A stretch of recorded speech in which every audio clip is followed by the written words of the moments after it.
வணக்கம். இது நம்ம கிச்சனில் நம்மக்கு கத்திரிக்காய் சாதம் பண்ண போகிறோம். இப்போ என்ன பண்ணால் இடுப்பு செடியை நான் சுட வச்சுட்டுருக்கேன், எண்ணெயை விட்டுருக்கேன். இப்போ இதுக்கு என்னென்ன தேவை அப்படிங்கிறத சொல்கிறேன். இதுமாரி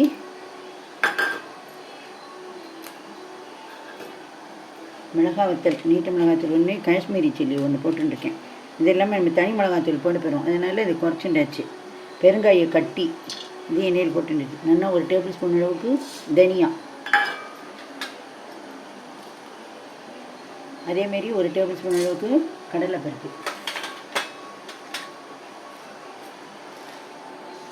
அரை டேபிள் ஸ்பூன் உளுத்தம்பருப்பு, வெந்தயம் நிறைய போடாதீங்க, கசக்கும். 1/4 டீஸ்பூன் அளவுக்கு போட்டால் போதும். அப்புறம் ஜீரகம், அதுக்கப்புறம் 2 கருவேப்பிலை. இதுக்கு கொப்பரை தேங்காய் இருந்தால் கொப்பரை தேங்காய் தான் போடுறது விசேஷம். கொப்பரை தேங்காய் இல்லைன்னா நார்மல் தேங்காயும் திருவி போட்டுக்கலாம். இந்த பல்லுலாம் வந்துட்டு அப்படின்னா மிக்சியில் ஒரு சுற்றிட்டு துருவிட்டு எடுத்து போட்டுக்க வேண்டியதுதான். இதை நல்லா சவுக்க வரிக்கணும். இதுலேயே ஆக்சுவலாக இதில் என்ன பண்ணுவேன்னா ஒரு பட்டை, கிராம்பு, ஏலக்காய் இது 3 சேர்த்து வறுப்பா. அது இந்த கத்திரிக்காய் சாதத்துக்கு அதுதான் நல்லா ஹைலைட்டாக வாசனையை கொடுக்கும். சில பேர் ஆற்றுல இது வேண்டாம் அப்படின்பா, இந்த வாசனை பிடிக்கல வேணாம்பா. அப்படிங்கும்போது இதை மட்டும் அதெல்லாம் சேர்க்காம இதை மட்டும் சேர்த்து வறுத்துட்டு பவுட்ரு பண்ணணும். இது நல்லா வறுபட்டு வரட்டும், பார்க்கலாம். இதே மெஷர்மெண்ட்டில் நிறைய பொடி நம்ம ட்ரை ரோஸ்ட் பண்ணி வச்சுட்டோம்னா எண்ணெய் விட்டும் வறுக்கலாம். எண்ணெய் விட்டு ரொம்ப நாள் வச்சுக்க முடியாது, ஒரு 10-15 நாள் தான் வச்சுக்க முடியும். சிக்கு வாசனை வந்துடும். எண்ணெய் விடாமல் நம்ம ட்ரை ரோஸ்ட் பண்ணி ஃப்ரிட்ஜ்லேயோ வச்சுட்டோம்னா நம்ம கத்திரிக்காய் கறியிலேருந்து எந்த கறி பண்ணினாலும் அதுக்கு நல்லா யூஸ் பண்ணலாம், நல்லாயிருக்கும். இதுலேயே கசகசாவும் போட்டு வறுக்கணும். மசாலா ஐட்டம் ஏலக்காய், கிராம்பு, பட்டை, கசகசா இதை போட்டு வறுத்துட்டு கொப்பரை தேங்காயும் சேர்த்து வறுத்து பவுட்ரு பண்ணிக்கணும். இப்போ இது நல்லா வறுபட்டு எடுத்து நான் இதை ஆஃப் பண்ண போகிறேன். ஆஃப் பண்ணிவிட்டு இதை ஒரு தனியாக எடுத்துட போகிறேன். இந்தமாரி வறுத்து எடுத்துட்டாச்சு. இதை நல்லா ஆறின உடனே இது கூட தேங்காயும் வறுத்து வச்சு பவுட்ரு பண்ணிக்கணும். இப்போ இந்த கத்திரிக்காய் சாதத்துக்காக சாதம் வச்சு ஆறப்பட்டாச்சு. இப்போ இதிலேருந்து நான் 2 டேபிள் ஸ்பூன் அளவுக்கு நல்லெண்ணெய் விட்டுக்கிறேன். இந்த காய்கறிகள்லாம் வதக்கணும் இல்லையா, அதுக்காக. இப்போ இதுக்கு ஒரு தாளிப்பு கொடுக்கணும். அதுக்கு இப்போ கடுகு போட்டுருக்கோம். கடுகு நல்லா வெடிக்கணும். இப்போ கடுகு நல்லா வெடிக்கிறது. நான் உடச்சி உளுத்தம்பருப்பு 1 டீஸ்பூன் அளவுக்கு போட்டுக்கிறேன். கடலைப்பருப்பு 1 டீஸ்பூன் அளவுக்கு போட்டுக்கிறேன். அப்புறம் நிலக்கடலை, பச்சை நிலக்கடலை ஒரு பிடி போட்டுக்கிறேன்.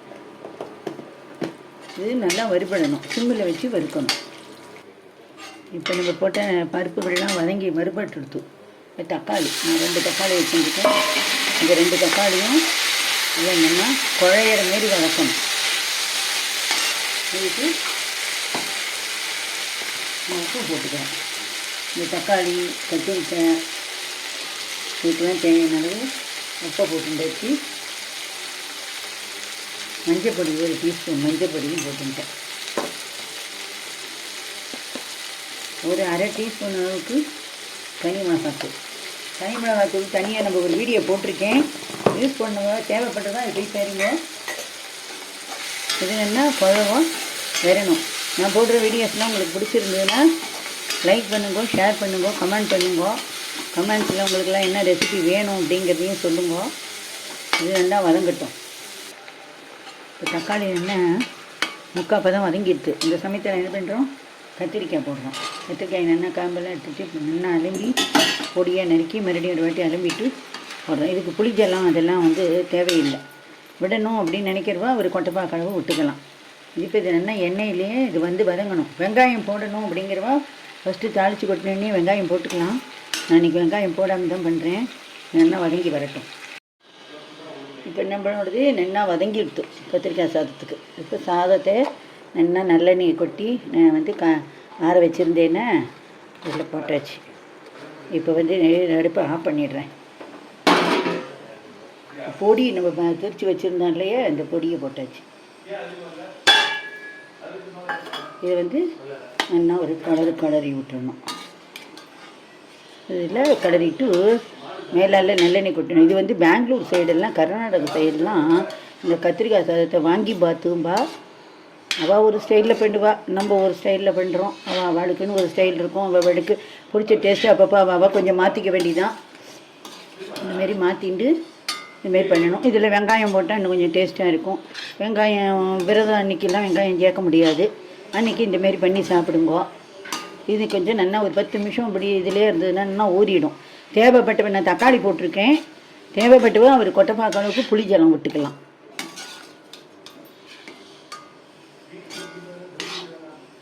இந்த சாதம் ரொம்ப நல்லா இருக்கும். இதுக்கு வந்து நல்லெண்ணெயை விட்டுன்ட்டு அப்படியே பச்சை நல்லெண்ணெயை அப்படியே விட வேண்டியதான். எவ்வளோ தேவையோ அவ்வளோ விட்டுக்கோங்க. இந்தமாரி பண்ணிவிட்டு கத்திரிக்காய் சாப்பிடாத குழந்தைகள் கூட சத்தம் இல்லாமல் சாப்பிட்டுட்டு போயிடும். நம்ம பண்ணியாச்சு, ரெடி ஆகிட்டு. நீங்களும் இதுமாரி பண்ணி பாருங்க. நன்றி, வணக்கம்.